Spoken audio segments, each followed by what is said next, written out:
mercado de fundos imobiliários vem caindo desde o começo do ano, a gente já falou sobre isso, já trouxemos vídeo aqui no canal e no Clube do Valor. O ponto é que a queda segue basicamente incessante. Se a gente olha só no último mês, o IFIX já caiu mais de 2,5%. Ao mesmo tempo, vários fundos imobiliários anunciam dividendo recorde mesmo com as quedas. Por que é que isso segue acontecendo com os fundos imobiliários? Quando é que essa queda vai parar? Como é que alguns fundos conseguem aumentar os dividendos? É isso tudo que a gente vai falar no vídeo de hoje.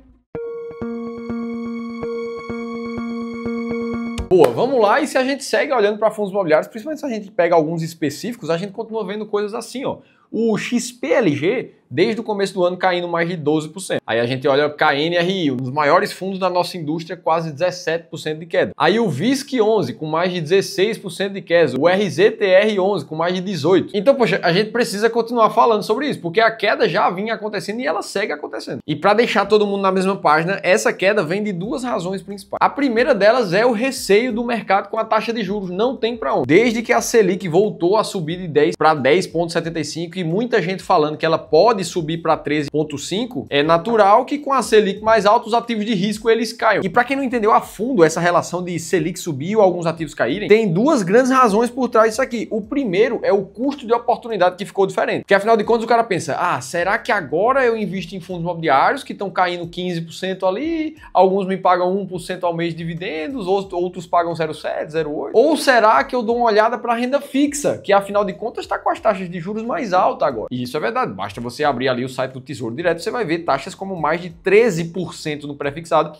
ou quase IPCA mais 7 no Tesouro IPCA. Então todas as vezes no mercado financeiro que você tem um custo de oportunidade de dois ativos, onde um começa a pagar mais e o outro começa a decair, pelo menos aos olhos do leigo, é natural que exista um fluxo de troca de fundos imobiliários para renda fixa nesse momento. Além disso, a precificação dos ativos também muda. Afinal de contas, todo ativo e com fundo imobiliário não é diferente. Muita gente no mercado faz o famoso valuation dos ativos, que se dá por essa fórmula que está aí na tela para vocês e basicamente busca somar todos os fluxos de caixa futuro das empresas. No caso do fundo imobiliário, é projetar para os próximos 3, 4, 5 anos quanto de dividendo ele vai pagar por mês. E aí na matemática financeira, toda vez que a gente fala de um dinheiro que vai ser pago ou no futuro ou no passado, a gente precisa trazer esse dinheiro a valor presente. E para fazer isso, você precisa aplicar uma taxa de desconto. Afinal de contas, R$100 daqui a 5 anos, eles não podem ser R$100 hoje. Porque se você coloca R$100 numa aplicação hoje, daqui a 5 anos você quer ver muito mais do que R$100. Então aquele dinheiro lá do futuro para vir para hoje, ele precisa ser descontado. E a principal taxa de desconto que se usa na matemática financeira é justamente a taxa sem risco, que é a Selic no Brasil. E aí é por isso que nessa fórmula você vê FC, que são os fluxos de caixa futuro, dividido por 1 mais taxa de desconto. Quanto maior a Selic, menor é o fluxo de caixa lá do futuro a valores de hoje. Aí quando você vai para a cotação do mercado, a cotação cai toda vez que a Selic sobe. É basicamente isso. Só que o grande ponto aqui é que o mercado de fundos imobiliários ele é basicamente dominado por pessoas físicas aí. Então, como a pessoa física ela não é extremamente técnica, ela não vai ficar fazendo essa conta para todos os ativos e tentar reajustar os fluxos de caixa com seus ativos. Basicamente, a pessoa física age a partir da emoção. E aí, quando o mercado cai demais, quando as pessoas ficam com medo, elas começam a vender, coloca mais pressão de venda nos ativos e eles caem ainda mais. E é por isso que a gente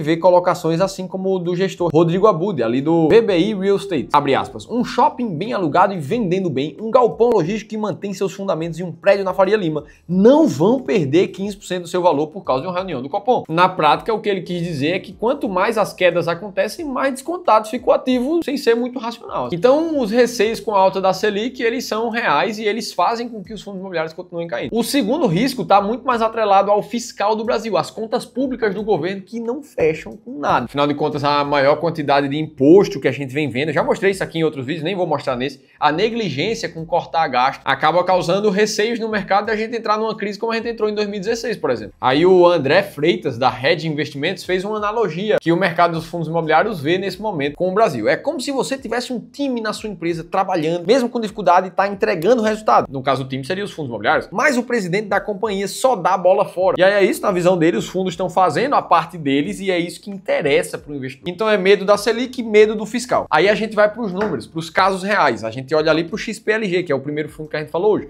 Tá com preço-valor patrimonial de 0,86. Eu já tinha trazido essa informação há umas semanas atrás e o PVP dele continua bem abaixo de 1. Esse que é o terceiro maior fundo imobiliário de galpões do Brasil e tem vários no seu portfólio espalhados ali pelo Brasil. Aí a gente vai para outro caso, como é o caso do VISC11, por exemplo, PVP ali em 0,86. 81, que é dono de vários shoppings também espalhados pelo Brasil. Aí você tenta se perguntar por que todo o conjunto desses shoppings está sendo vendido com praticamente 20% de desconto nesse momento. Ora, se você visse um imóvel na sua cidade sendo vendido com 20% de desconto, a depender da sua região, isso é quase preço de leilão. Então a queda acabou trazendo desconto. Aí muita gente pode perguntar, tá, Felipe, mas como é que é medido esse preço por valor patrimonial? Como é que eu posso confiar nesse dado que está aparecendo ali? Bom, basicamente o que acontece é que os fundos de tijolo, eles têm uma reavaliação dos seus imóveis periodicamente. Geralmente é a cada ano que acontece. Aí chega lá um profissional que pode emitir um laudo, na grande maioria das vezes, ou é um corretor imobiliário, ou é um engenheiro civil que vai fazer isso, ou é uma empresa com representantes dessas duas áreas. E aí o cara vai chegar lá no shopping 1 do VISC 11 e vai dizer, esse shopping aqui, localizado no interior de São Paulo, com tais características, hoje ele vale 3 milhões e 200 mil reais. Ano passado ele valia 3 milhões e 100 mil. Então ele teve um reajuste no seu preço de 100 mil reais. É assim que acontece. Aí assim, depois que você soma o valor de todos os imóveis de um fundo imobiliário, você tem o valor patrimonial daquele fundo. Agora, para a gente chegar no P sobre VP, você precisa pegar o preço que o mercado está pagando por aquele fundo imobiliário e comparar com essa cartela de imóveis que acabou de ser reavaliada. E aí é por causa dessa diferença que muitas vezes acontece, o preço está descontado em relação ao valor patrimonial dos fundos, que a gente vê notícias como essas aqui. FIIs vivem distorção e abrem oportunidade para comprar imóvel com desconto. E isso chama atenção, porque fundos imobiliários são conhecidos por pagarem dividendos. Agora, por estarem muito baratos, isso acontece só em alguns momentos do mercado. E o que a gente vê hoje, basicamente, é que todos os setores dos fundos imobiliários da Bolsa estão com preço de valor patrimonial médio abaixo de 1.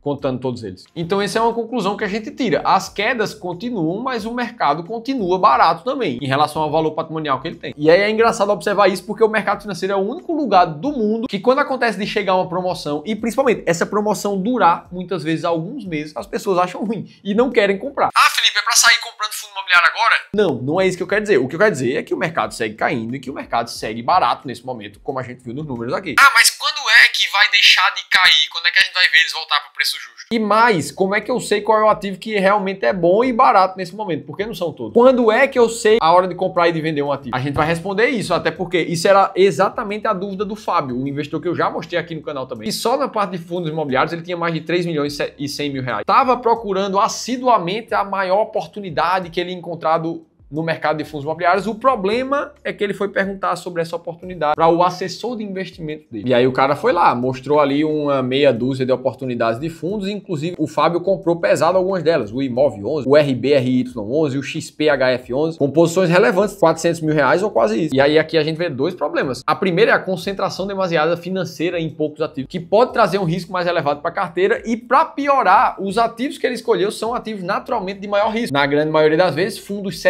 dos fundos que não são nem liberados para negociação na B3. Tudo isso aconteceu somente porque ele confiou no assessor de investimentos dele, que ganhava uma comissão muito maior se ele investisse nesses fundos aqui. Mas o fato é que o Fábio não sabia o porquê que esses fundos estavam ali, se era para comprar mais, se era para vender, qual era para substituir ali dentro. Isso é até compreensível. O Fábio é empresário, trabalha em outro ramo que não o mercado financeiro, ele não tem tempo nem segurança suficiente para desenvolver uma estratégia, acompanhar o mercado e ele mesmo tomar as decisões com segurança. Inclusive, se você é como o Fábio e se você quer saber exatamente a hora certa de comprar ou de vender um ativo, e mais, se você quer o nosso acompanhamento por 1 hora do nosso tempo, olhando para o teu caso de forma individual e entendendo como é que você pode sair de onde você está hoje para um investimento, uma carteira de investimento muito mais assertiva, eu preciso te convidar para participar de uma consultoria gratuita conosco aqui do Clube do Valor. É tudo gratuito mesmo. A única coisa que você tem que fazer é a leitura desse QR Code que está aparecendo aqui na tela, gastar 20 segundos do teu tempo para preencher um formulário bem breve que vai aparecer na tua tela. Ou clicar no link aqui da descrição do vídeo que vai te dar no mesmo caminho, a gente vai estar te esperando por aqui. Beleza, aí a pergunta de até quando os fundos imobiliários vão cair. E mais ainda, por que alguns fundos seguem aumentando dividendos nesse momento? Como é o caso do GARI 11, que acabou de bater o seu recorde de dividendos para esse ano. E nesse caso aqui foi muito pela compra e venda de ativos que ele acabou fazendo com lucro. Sem falar nas emissões recorrentes que ele vem fazendo, comprando novos ativos para a carteira que estão gerando mais dividendos. Mas também teve o caso do KNCR, que também está com maior valor desde janeiro. Aí no caso do KNCR, a gente vê um caso diferente. Como a carteira do fundo é 96% atrelada ao CDI e a rentabilidade média que ele tem é de CDI mais 2,41, é natural que quando a Selic suba, esses fundos aqui, eles tenham uma rentabilidade mais alta. E só para título de informação, toda vez que a gente vê a Selic subindo ou caindo,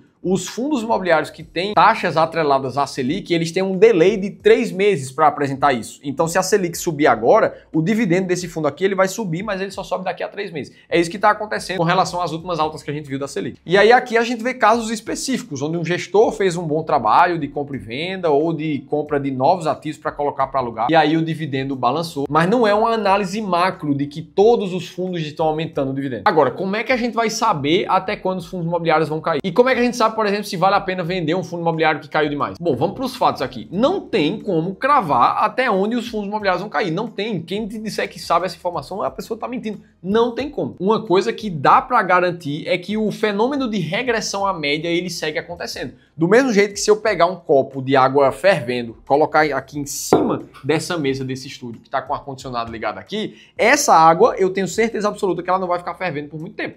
Ela vai ficar na temperatura ambiente que essa sala tá. E a mesma coisa vai acontecer se eu colocar um copo de água muito gelada aqui do lado. É natural que essa temperatura não fique gelada por muito tempo. Ela vai ficar também na temperatura ambiente dessa sala. Parece meio loucura ou trivial demais o que eu tô te dizendo. Mas no mercado financeiro, o fenômeno de regressão à média, ele também existe. E foi exatamente esse fenômeno que aconteceu com o MXRF, por exemplo. Se a gente olha a cotação dele há um ano atrás, mais ou menos, ele estava valendo pouco mais de R$11 por cota. Só que naquela época, aquele preço era meio irracional, uma vez que o valor patrimonial, ou seja, o que o fundo realmente tem de patrimônio por cota, era R$ 9,65. Então as pessoas estavam pagando muito mais caro do que elas deveriam e é natural que uma hora o fenômeno de regressão à média faça com que as cotas caiam. É justamente o que aconteceu nos últimos meses, levando a cotação do MXRF para R$ 9,34 e o preço do valor patrimonial agora sim em 0,96 abaixo de 1. Então o que está caro demais em algum momento vai ficar mais barato. O que está barato demais em algum momento vai ser valorizado. E é exatamente isso que mostra essa figura.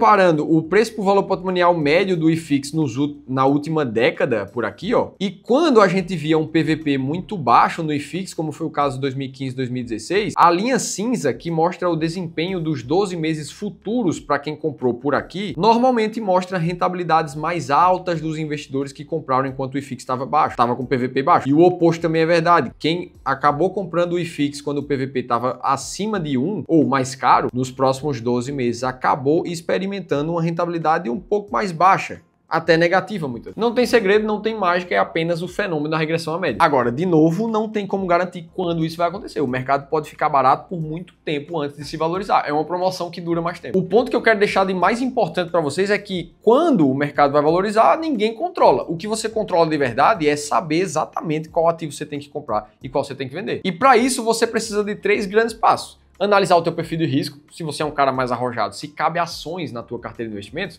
cabe fundo imobiliário também. Aí depois você vai fazer o desenho de carteira ideal de investimentos para você. Quantos por cento você quer em fundos imobiliários? Quantos por cento em ações? Quantos por cento em renda fixa? E depois você vai seguir fazendo o rebalanceamento de acordo com as proporções que você mesmo disse que você queria. Então se você disse que quer 20% da tua carteira em fundos imobiliários hoje, mas ela tá com 15%, então poxa, é hora de comprar mais fundos imobiliários. Agora, se você disse que tinha 20 e tá com 25, é hora de não comprar fundo. Decidido isso, você passa a pensar quais são os fundos imobiliários que você vai selecionar. Aqui no Clube do Valor, a gente sempre seleciona 15 fundos imobiliários para cada uma das estratégias, como é o exemplo da fundos imobiliários classe A, a principal estratégia que a gente usa aqui para comprar fundos perenes e consolidados no mercado do Brasil, que pagam dividendos consistentes. E aí, nessa estratégia, vão aparecer nomes como o próprio VISC11, que nesse momento está com PVP em 0,81 e quase 11% de dividend yield nos últimos 12 meses. Ou o caso do CPTS11, que esse já é um fundo de papel, 0,83 aqui de preço e valor patrimonial e mais de 12% de dividend yield. Então, isso sim está no seu controle. E aí, imagina que você investindo cada vez melhor desse jeito, você encontra um caminho exato que vai te mostrar como é que você vai chegar numa renda passiva de até R$30 mil